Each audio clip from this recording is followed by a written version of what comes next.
जय हिंद, नमस्कार। आप सभी का एक बार फिर स्वागत है। क्या आपको पता है 11 golden points on pension, 33 lakh Raksha pensioners के लिए रामबाण जानकारी। जी हाँ साथियों, हम अपने अधिकार पूरे नहीं ले पाते क्योंकि हमें पूरी जानकारी नहीं होती है। आधी अधूरी जानकारी के साथ हम यदि किसी से बात करते हैं तो वो भी आपको प्रॉम्प्ट रेस्पॉन्स और सही तरीके से रेस्पॉन्स नहीं देते हैं। इसलिए अपनी पेंशन के ऊपर जितने भी नियम हैं उन सब नियम से आपको रूबरू होना जरूरी है। और सही और सटीक जानकारी के लिए इस वीडियो में दिए गए 11 गोल्डन पॉइंट्स को आप समझ लें। आप अपनी हक के साथ हमेशा बात करेंगे। आइए एक एक करके पॉइंट मैं आपको समझाता हूँ। Important aspect of pension. सबसे पहला पॉइंट, जैसा कि मैंने नाम दिया है कि ये गोल्डन पॉइंट्स है, तो एक एक पॉइंट गोल्डन पॉइंट है, आप तरतीब वाइज इनको समझें। डियरनेस अलाउंस और dearness relief granted on basic pension at the rate specified by the government from time to time. यानी जो महंगाई राहत है वो आपकी बेसिक पेंशन के ऊपर दी जाती है और समय समय पर डियरनेस रिलीफ में जो बदलाव होता है उसी के मुताबिक पेंशन पर आपका डियरनेस रिलीफ बढ़ता जाता है। दूसरा point, monetary allowance attach to gallantry decorations be notified in the PPO and paid along with pension. आज भी कई डिफेंस पेंशनर्स ऐसे हैं जिनको गैलेंट्री अवार्ड मिला हुआ है, लेकिन पीपीओ में नोटिफिकेशन ना होने की वजह से उनको इस गैलेंट्री डेकोरेशंस का लाभ नहीं मिलता है। कोई भी डिफेंस पेंशनर्स ऐसे हैं जिनको गैलेंट्री अवार्ड मिला है, वो अपने पीपीओ में चेक करें, उसको नोटिफाई करवाएं, रिकॉर्ड से पार्ट ऑर्डर मंगवाएं। एंटर कराने के बाद पीसीडीए को उस गैलेंट्री डेकोरेशन के अगेंस्ट मिलने वाली जो राशि है, जो पेंशन है, उसको क्लेम करें और हर महीने अपने खाते में जरूर पाएं। All pensions calculated less than minimum pension of ₹9,000 will be stepped up. यानी फैमिली पेंशन हो चाहे सर्विस पेंशन हो, यदि किसी को 9,000 रुपये से नीचे मिल रही है तो उसकी पेंशन का स्टेप अप होगा, यानी कम से कम 9,000 रुपये प्लस डियरनेस रिलीफ एक पेंशनर को लागू है।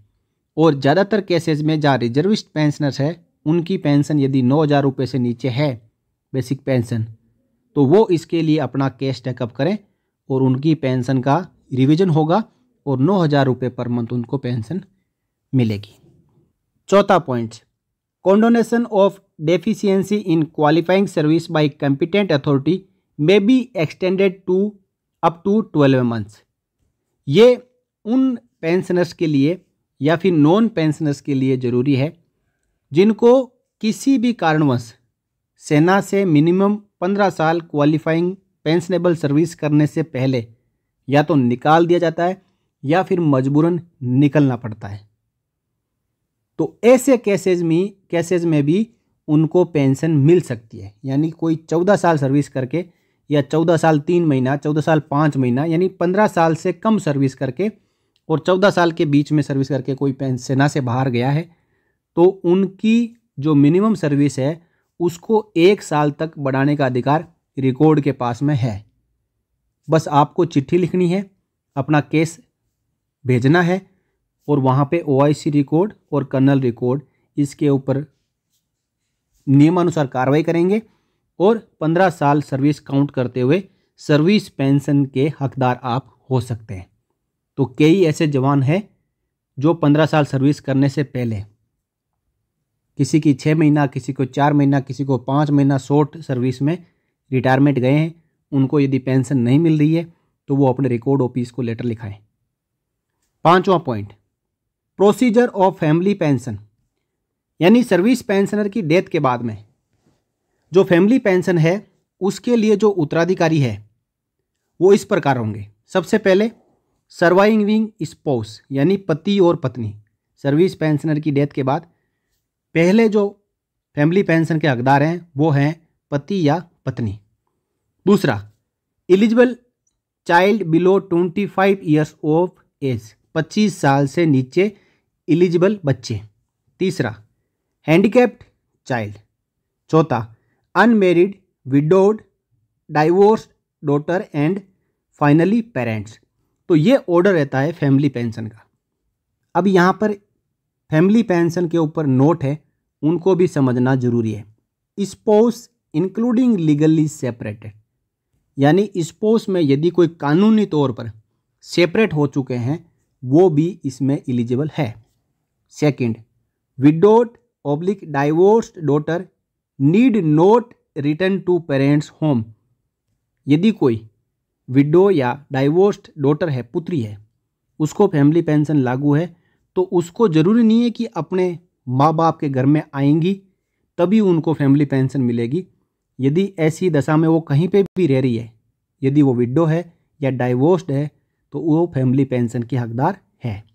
तीसरा point, children born out of void marriage entitled not dear mother, यानी कोई ऐसी शादी जो लीगली हुई नहीं है लेकिन बच्चे हैं तो वो उनकी बच्चों की माँ है, वो फैमिली पेंशन की हकदार नहीं है, लेकिन जो बच्चे हैं वो फैमिली पेंशन के हकदार है। फोर्थ पॉइंट, सन एलिजिबल टिल 25 ईयर्स, जो बेटा है उसको 25 साल की एज तक फैमिली पेंशन दी जा सकती है, और उससे पहले यदि वो एम्प्लॉयड हो जाता है या फिर उसकी शादी हो जाती है तो उससे पहले ही वो पेंशन का हकदार नहीं रहेगा। पांचवां point, handicapped children no bar on age, यदि कोई हैंडीकैप्ड बच्चा है तो उसकी एज का कोई रेस्ट्रिक्शन नहीं है और ना ही मैरिटल स्टेटस का रेस्ट्रिक्शन है, लेकिन वो अपनी जीविका कमाने में समर्थ नहीं होना चाहिए। Should be unable to earn his livelihood, तो वो फैमिली पेंशन का हकदार है। छठा point, in ordinary family pension parents eligible if income less than ₹9,000 plus DA। For special family pension और liberalised family pension no income criteria. बात करें कि जो लेवल है वाइफ का, बच्चों का, हैंडीकैप्ड बच्चों का, अनमेरिड, विडोड और डाइवोर्स डॉटर का, ये ख़त्म हो जाता है, ये उस चैनल में आते ही नहीं है, तो फिर पेरेंट बचते हैं, उनको भी फैमिली पेंशन लागू है। तो जो ऑर्डिनरी फैमिली पेंशन है उसमें माता पिता का जो इनकम देखा जाएगा, यदि 9,000 रुपये से नीचे है तो ऑर्डिनरी फैमिली पेंशन के हकदार है। यदि 9,000 रुपये से पहले से ज़्यादा कमा रहे हैं हर महीने तो वो ऑर्डिनरी फैमिली पेंशन उनको नहीं मिलेगी। लेकिन यदि स्पेशल फैमिली पेंशन और लिबरलाइज फैमिली पेंशन है तो उसमें इनकम क्राइटेरिया कहीं आड़े नहीं आता है, उनको special family pension and liberalise family pension मिलेगी। तो ये कुछ नोट थे फैमिली पेंशन के ऊपर। अब हम बात करेंगे छठे पॉइंट के ऊपर, furnishing of family details and subsequent changes is responsibility of service personal, यानी फैमिली डिटेल और उसके बाद फैमिली में कोई भी चेंजेज होते हैं तो जो सर्विस पेंशनर है उनको चाहिए कि जिला सैनिक बोर्ड के जरिए, रिकॉर्ड ऑफिस के जरिए अपने जो भी PPO है, डिस्चार्ज बुक है, उनमें फैमिली डिटेल्स को हमेशा अपडेट रखें। सातवां point, family pension on remarriage. ये एक बड़ा डाउट रहता है कि एक सर्विस पेंशनर की डेथ के बाद में जो उसकी स्पोस होती है, वाइफ होती है, यदि रीमैरिज करना चाहते हैं तो वो हमेशा सोचते हैं कि मैं रीमैरिज करूँगा या करूँगी तो मेरी पेंशन बंद हो जाएगी।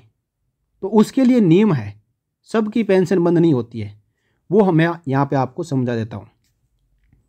यदि वो फैमिली है जो स्पोस है, पति और पत्नी, यदि वो family pension, ordinary family pension ले रहे हैं, साधारण family pension, then only childless widow to continue and her income less than ₹9,000 plus DA। In case of children pension goes to the eligible child.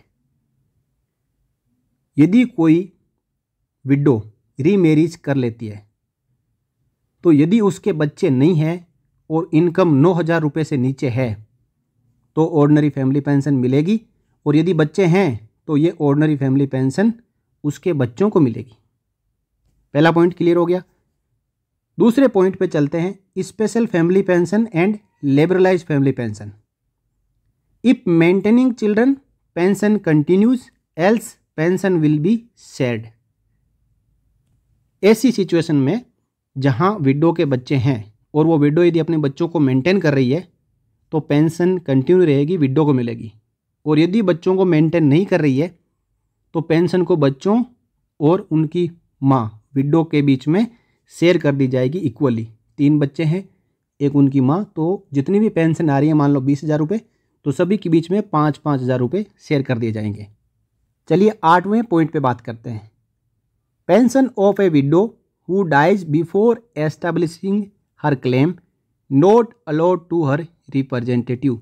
कोई विडो है और उसकी जो pension है यदि उसको क्लेम करने से पहले उसकी विडो की डेथ हो जाती है तो उसका जो भी पैसा है, बचा हुआ क्लेम है, वो आगे किसी को भी लागू नहीं है। 9वां point, special family pension and liberalised family pension intended for support of all eligible members irrespective of in whose name it stands. यानी एक सर्विस पेंशनर की डेथ के बाद जो स्पेशल फैमिली पेंशन और लिबरलाइज्ड फैमिली पेंशन है वो चाहे परिवार में किसी भी मेंबर को मिले, वो पेंशन परिवार के हर मेंबर के लिए, बच्चों के लिए एलिजिबल है, माँ बाप के लिए एलिजिबल है, पति और पत्नी के लिए एलिजिबल है, हैंडीकैप्ड बच्चे के लिए एलिजिबल है। अब कोई कहे कि जो स्पेशल फैमिली पेंशन और liberalised family pension service pensioner की डेथ होने के बाद में विडो को मिलती है तो उसके माँ बाप का कोई अधिकार नहीं है, जबकि नियम के मुताबिक परिवार में किसी को भी फैमिली पेंशन मिले स्पेशल और लिबरलाइज्ड, उस पर सभी का अधिकार है। यानी विडो को मिल रही है तो उसका फ़र्ज़ बनता है कि पूरे परिवार को वो मेंटेन करें। नेक्स्ट, अब बात करेंगे कम्यूटेशन के ऊपर। इसके बारे में भी कई डाउट रहते हैं, तो आज मैं आप सबका हर एक डाउट क्लियर करूंगा। पहला पॉइंट है admissible on service and disability element. तो पहला डाउट ये रहता है कि मैं कम्यूटेशन ले रहा हूँ, क्या मुझे केवल सर्विस पेंशन के ऊपर मिलेगा या फिर सर्विस पेंशन के साथ डिसेबिलिटी पेंशन के ऊपर भी मिलेगा। तो ये पॉइंट आपका आज क्लियर हो चुका है कि कम्यूटेशन सर्विस और डिसेबिलिटी दोनों एलिमेंट के ऊपर मिलता है। दूसरा point, date of absolute commutation will be counted from the month commuted amount paid. जिस महीने में जो कम्यूटेड अमाउंट जो मिल चुका है उसी महीने से कम्यूटेशन की डेट को काउंट किया जाएगा। And may be different from the date of retirement. कोई ज़रूरी नहीं है कि डेट ऑफ रिटायरमेंट से ही आपको 15 साल काउंट करना है। आपके खाते में जिस महीने में जिस दिन को कम्यूटेशन का पैसा आता है उस दिन से 15 साल काउंट करना है। Next, on increase of pension due to pay commission और OROP commutation recovery remain constant, DA always given on the full basic pension. अब इस एक पॉइंट में 3 आपके डाउट क्लियर होंगे। पहली बात तो ये कि जब भी आपका पे कमीशन होता है जिसमें पेंशन रिवीजन होता है और OROP रिवीजन होता है तो उस समय जो EMI है, जो आपका कम्यूटेशन का पैसा कटता है, वो सेम रहेगा, उसमें कोई चेंजेस नहीं होगा। और तीसरा पॉइंट ये कि जो डियरनेस रिलीफ मिलता है वो ना केवल कम्यूटेड और हाफ पेंशन पे मिलता है, बल्कि जो आपकी बेसिक पेंशन है, जितना लास्ट पे ड्राउन था रिटायरमेंट के टाइम पर, मान लो 50,000 रुपये, और उसमें से पेंशन बनती है 25,000 रुपये, तो डियरनेस रिलीफ 25,000 रुपये के ऊपर ही मिलेगा, जबकि उसमें से 12,500 रुपये आपका कम्यूटेशन का काट लिया जाएगा। तो ये डाउट भी आपका यहाँ पे क्लियर हो चुका है। कई ऐसे चीज़ें पूछी जाती है कि मेरी पेंशन तो कम्यूटेशन कटने के बाद में पेंशन 25,000 रुपये, लेकिन कम्यूटेशन के बाद में कटने के बाद 12,500 रुपये आती है, तो डियरनेस रिलीफ कितने के ऊपर मिलना चाहिए? तो डियरनेस रिलीफ आपको फुल 50% पेंशन के ऊपर ही मिलेगा। नेक्स्ट पॉइंट है commuted portion of pension restored automatically bye PDA। इसके ऊपर हाल ही में मैंने एक वीडियो भी बनाया है कि नियम तो यह है कि जो आपका कम्यूटेड पोर्शन ऑफ पेंशन है वो पेंशन डिसबर्सिंग एजेंसी द्वारा ऑटोमेटिकली 15 साल होते ही रिस्टोर कर देना चाहिए, लेकिन इस पर्स में जिनका माइग्रेशन हो रहा है उनको थोड़ी सी समस्याओं का सामना करना पड़ रहा है। उनको बैंक से संपर्क करना पड़ेगा और NPC और LPC नॉन पेमेंट सर्टिफिकेट और लास्ट पेमेंट सर्टिफिकेट लेके और कम्यूटेशन का हिसाब किताब बैंक से लेके स्पर्श को भिजवाना पड़ेगा। तो स्पर्श आपकी डेट डाल देगा और ऑटोमेटिकली आपका पेंशन का रिस्टोरेशन हो जाएगा। अदरवाइज हो सकता है कि 15 साल के बियॉन्ड भी आपकी पेंशन कम्यूटेशन के अगेंस्ट कटती रहे। नेक्स्ट पॉइंट है, इन case of ex serviceman death before recovery commuted amount not recovered from spouse pension. ये भी एक बहुत बड़ा डाउट है कि किसी ने 15 लाख रुपए कम्यूटेशन लिया और 5 लाख रुपए कम्यूटेशन करते ही, जब 10 लाख पेंडिंग था तभी सर्विस पेंशनर की डेथ हो गई, तो क्या वो 10 लाख रुपए विडो से लिए जाएंगे? क्या फैमिली पेंशन में से काटे जाएंगे? नहीं काटे जाएंगे, वो पूरे के पूरे 10 लाख रुपए माफ़ हो जाएंगे। अब फाइनली पॉइंट है एडिशनल ओल्ड एज पेंशन। तो इसके ऊपर भी हमने एक वीडियो बना के अभी विस्तार से चर्चा की थी कि ये भी ऑटोमेटिकली शुरू हो जाना चाहिए। यदि आपकी clear date of birth PPO में मेंशन है तो आपका pension disbursing agency automatically 20% additional pension शुरू कर देगा 80 साल होते ही, और 85 होते ही 30%, 90 साल होते ही 40%, 95 साल होते ही 50%, और यदि कोई 100 साल का हो जाता है तो 100% एडिशनल पेंशन मिलती है। लेकिन correct date of birth PPO में मेंशन ना होने की वजह से इस पेंशन में देरी होती है। यदि आपकी एज भी मेंशन है तो भी हो सकता है कि 2-4 महीने आपकी लेट शुरू हो, लेकिन एडिशनल पेंशन शुरू हो जाती है। लेकिन जो 1990 से पहले जो पेंशनर्स आए थे पेंशन, उनके पीपीओ में ये जानकारियाँ अवेलेबल नहीं होती है, और उन्हीं का अब 80 साल पूरा होने जाता है। तो ज़रूरी है कि अपने पीपीओ में अपनी डेट ऑफ बर्थ का इंदराज करवा लें ताकि एडिशनल पेंशन समय पे शुरू हो सके। अपना ही नहीं, अपने स्पाउस का, पति और पत्नी का भी सही डेट ऑफ बर्थ पीपीओ में और जॉइंट नोटिफिकेशन करवा के रखें। अब 2 इंपॉर्टेंट नोट्स हैं यहाँ पे। Family pensioner eligible for additional pension as per his age. तो ये एडिशनल पेंशन ना केवल सर्विस पेंशनर को मिलती है, बल्कि सर्विस पेंशनर की डेथ के बाद में फैमिली पेंशनर को भी ये एडिशनल पेंशन लागू है। दूसरा point, additional pension also payable on disability element. 2 pension मिल रही है, सर्विस पेंशन और डिसेबिलिटी पेंशन। तो ये एडिशनल पेंशन 20% है, वो दोनों एलिमेंट के ऊपर लागू है, सर्विस पेंशन पर भी और डिसेबिलिटी एलिमेंट पर भी। तो यदि जो मैंने यहाँ पे 11 पॉइंट बताए, इन 11 पॉइंट में से आपकी पेंशन में यदि कोई भी एक पॉइंट की कमी है तो आपको उसके अगेंस्ट आवाज़ उठानी चाहिए। अपने केस को पीसीडी और रिकॉर्ड के साथ में टेकअप करना चाहिए कि मुझे 100 एंड 100 प्रॉब्लम है और नियम यह कहता है, आपको उसका हक मिलेगा। ये 11 पॉइंट एक एक करके आपकी पेंशन से जुड़े हुए गोल्डन पॉइंट है। और इस वीडियो के बारे में यदि आपने वीडियो देखा है, आपको ये जानकारी अच्छी लगी है, तो इस जानकारी को आप हर एक ग्रुप में शेयर करें। हर एक सर्विस पेंशनर और फैमिली पेंशनर को उसके पेंशन के नियम के बारे में पता होना चाहिए कि किसको फैमिली पेंशन कब कब लागू है, कम्यूटेशन के ऊपर क्या नियम है, फैमिली पेंशन के ऊपर क्या नियम है, साथ ही जो एडिशनल ओल्ड एज पेंशन है उसके ऊपर क्या नियम है। ये सब जानकारियाँ हमें पता होना चाहिए। यदि आगे भी आप कभी भूल जाते हो और इनमें से कोई जानकारी आप लेना चाहते हो तो इस वीडियो को आप वापस देखें और अपने नॉलेज को अपडेट करें। इसमें पेंशन रेगुलेशन के मुताबिक हर एक पॉइंट को लिखा गया है और ये जानकारी मैंने आपको इस वीडियो के जरिए दी। आपको जानकारी अच्छी लगी हो, वीडियो को शेयर करें, लाइक करें, और आगे भी ऐसी जानकारियाँ पाने के लिए आप चैनल को सब्सक्राइब करके और बेल आइकन प्रेस करते हुए ऑल पे क्लिक कर लें, ताकि आगे भी आपसे जुड़ी हुई कोई जानकारी का वीडियो इस चैनल द्वारा पब्लिश किया जाए तो उसका नोटिफिकेशन आपको सबसे पहले मिले। तो बने रहिए चैनल के साथ, फिर मिलेंगे नए वीडियो में नई जानकारी के साथ। तब तक के लिए जय हिंद, जय Bharat, Vande Mataram. For more updates, subscribe to our channel and enjoy watching the videos.